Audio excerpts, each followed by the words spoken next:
Creators of the world's fastest graphics cards have responded to consoles like the Xbox Series X. Let's get into it.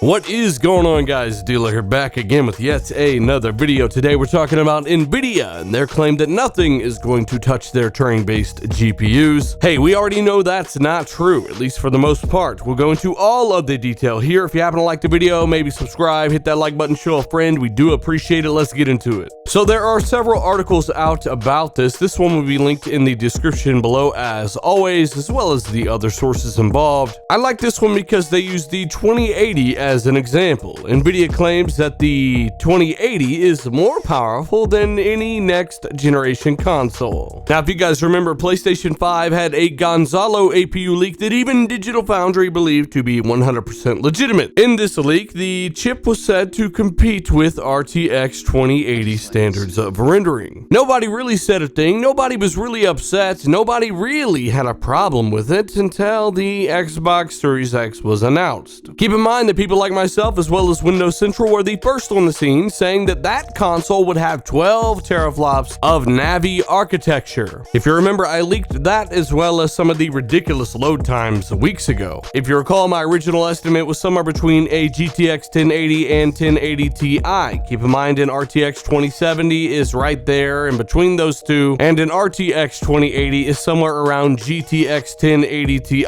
levels of performance. I know it can be confusing. Now, keep in mind that Digital Foundry were still saying that they thought it would be 9.5 T-flops of Navi architecture until recently. I mean, very recently. Apparently, they have gotten a hold of a source that also confirms 12 T-flops of Navi architecture. Yes, for the Xbox Series X. Just to let you know, if you don't want to hear all of this explanation that sets up everything about Nvidia's comments, skip ahead for about another minute 20 seconds, because I'm here to say what I've got to say. To those that get why I have to talk about things the way that I do, thank you so much for the understanding. Let's get back to it. So just to be clear, Digital Foundry now think it is 12 teraflops. They have now joined the rest of us. Richard even did an in-depth video on how he thought they would achieve this, which many others have covered as well. Clock speeds. As we had previously speculated, Navi 10 is likely the culprit inside of the Series X, and that has since been confirmed to me. Keep in mind that it will be a 100% custom GPU that is likely of hybrid nature. Even Digital Foundry talking about how it's more advanced than any AMD part today. Source below. Now, how get to 12 teraflops, you say? Well, as Richard did a great job covering what many others have already talked about, the clock speeds are going to be key here, and as I've said over and over, the box is 100% functional. This could allow them to raise the clock speeds on this box, and if there were not thermal overhead, this box would not be whisper quiet, quote unquote, according to Microsoft. They literally built this box for cooling burst. Not only that, but on top of all of this extreme power, it is still quiet, meaning they could always ramp the fans up, meaning frequency is going to be high on this thing. Well, Nvidia have a problem with all of this, saying that, hey, these next generation consoles are not going to come close or touch our 2080 RTX card. To be a little bit more accurate here, Nvidia claimed that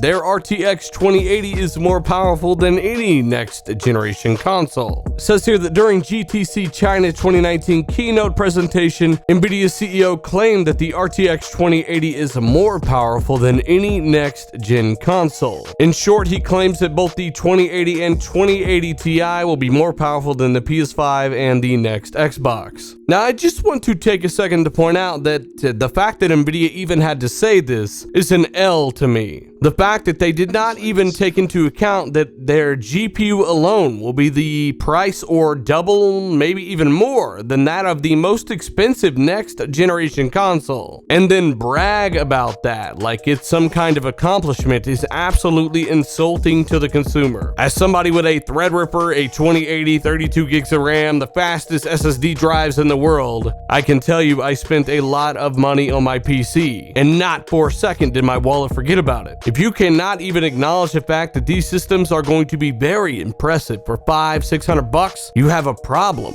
Also, the fact that he jumps right to the 2080 and 2080 2080 Ti automatically shuts down 99% of those saying these things are not going to be fast, that they're not going to be powerful. Even Nvidia are like, whoa, hang on a second. These things are quick, but they're not going to be as quick as our $1,200 graphics card. That in itself is ironic, and that in itself tells you a lot. I need you guys to really think about that. Now again, I think it will absolutely rival 2080, and I think through software and all of these different things they're going to be taking advantage of, it will give you an absolutely fantastic top-notch experience, and I'm referring to the Xbox Series X here. Now I understand that it sounds really crazy when you talk about a console competing with a 2080 RTX card. I get that. I also get that Nvidia have very little competition right now on PC. I also understand that most people out there don't consider this when thinking about why things are priced the way that they are. I also understand that Microsoft are in a full-on collaboration to get the most out of this APU as possible. I also get that Microsoft are looking to achieve 12 teraflops and have known for weeks and weeks. I also don't expect many PC guys out there to be open-minded enough about this to consider the fact that Microsoft, Sony, and AMD are doing things differently than before the rules of console gaming have changed. I also do not expect them to consider technologies like variable rate shading, which will be utilized to a much higher degree on console, at least right now, than it is on PC.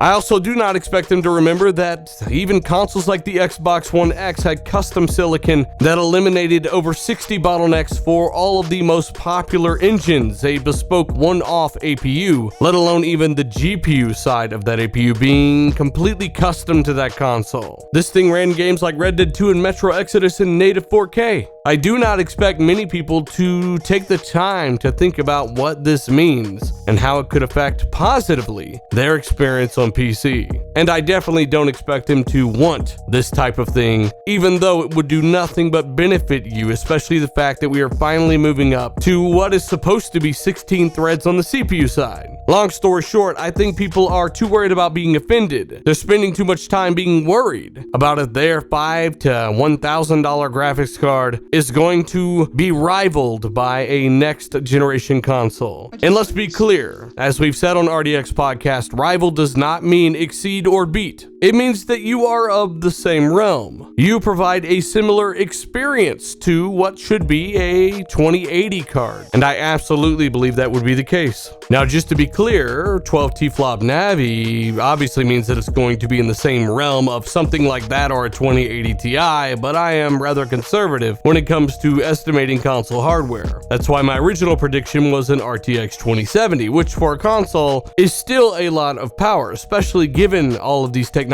and optimizations I had talked about earlier. But again, my original source said 12 Navi, so of course that does rival something like 2080. Even 2080 Ti sounds insane, but as of right now, Digital Foundry are saying the same thing. 12 teraflop Navi, you do the math. What does that rival? Tell me down below. Also, down below, let me know your thoughts. I do appreciate the support on this video. Hit that like button, show a buddy or two. It helps more than you know. If you haven't already subscribed for more, hit that join button next to the subscribe button if you want to support content like this. I am speaking my mind. I do not care how many PC guys I anger, especially given the fact that even as a console guy, I have more in my PC than most of them.